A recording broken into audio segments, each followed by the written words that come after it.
Do we have any heavy metal fans in the house? Anybody here like heavy metal? You'll be live soon. Yes, you are building.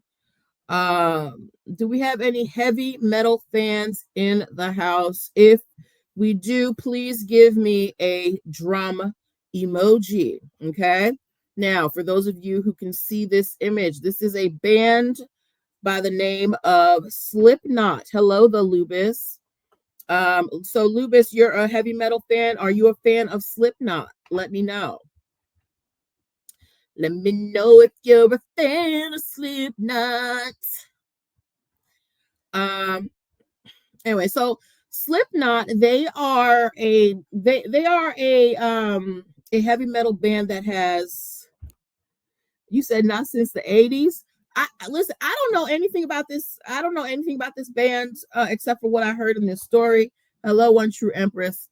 Um, but this is a case of Slipknot coming after a cyber squatter. Okay.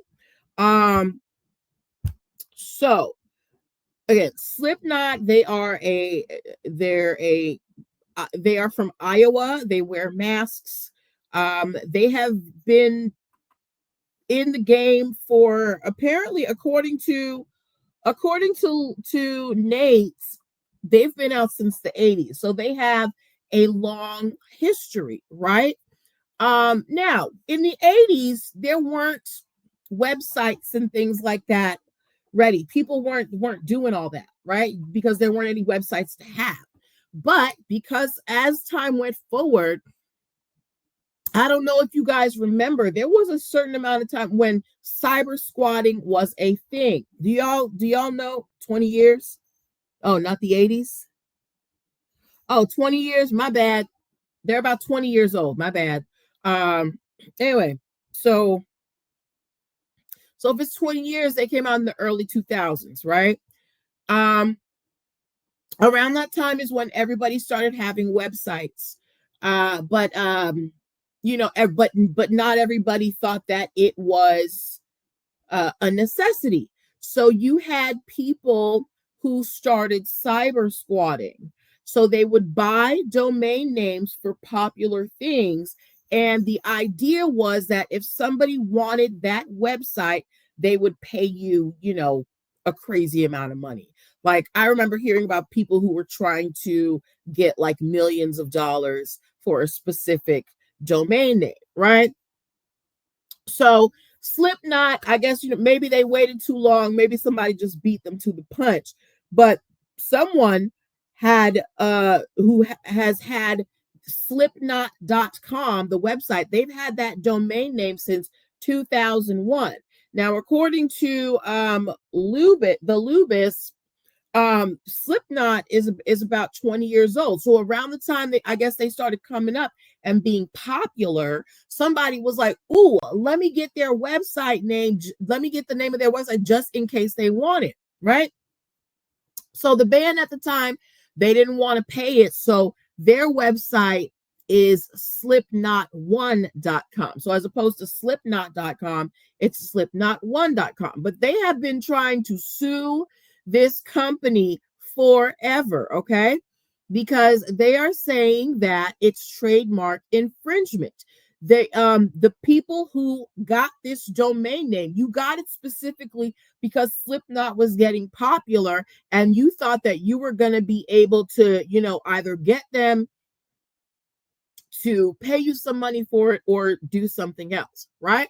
So since this company, and it's an anonymous company, they don't know who actually owns it, they don't know the name of the person, this person's site, they get money from ad revenue, right? So every time you go to slipknot.com thinking that you're looking for Slipknot, the heavy metal band, you go to this weird site that has ads that take you to sites that sell unauthorized Slipknot merch. Meaning, not only have you taken over the Slipknot name, but you are using it to promote people who are infringing on Slipknot's trademark. So Slipknot is going after the person.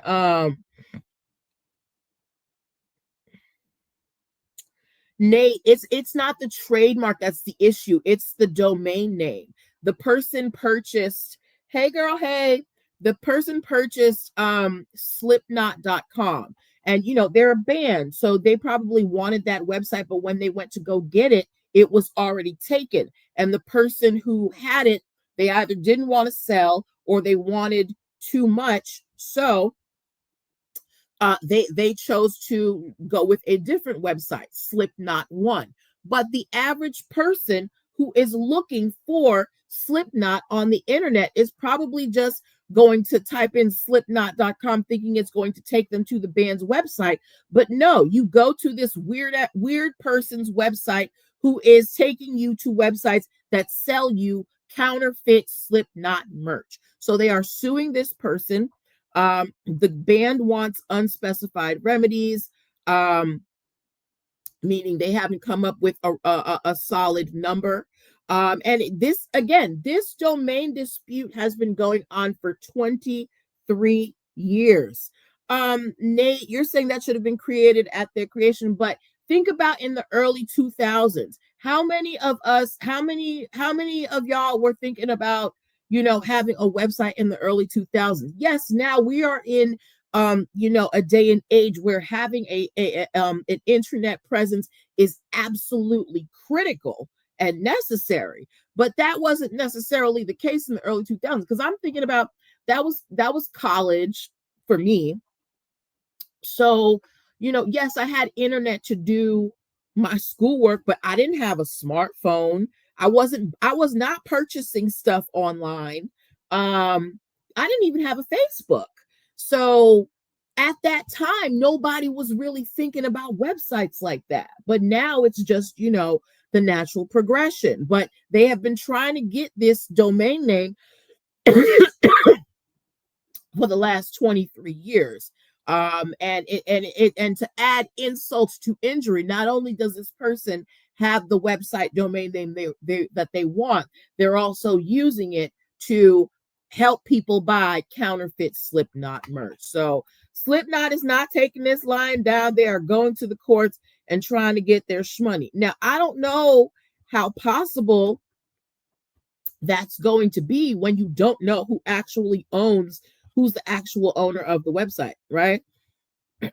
So we will have to, have to see. Lubin said, I've heard of that happening with elections like Clinton, Gore, Bush, Cheney. Yeah, like people will take the candidate's website and hope that the campaign will pay them so much money to have the website. Listen, it's a new day in the website. Okay, we are not just limited to .com, .org, and whatever else there is, right? There's so many different ways that you can have a website these days. I don't even understand cybersquatting. But anyway, okay. Let me get this off of here.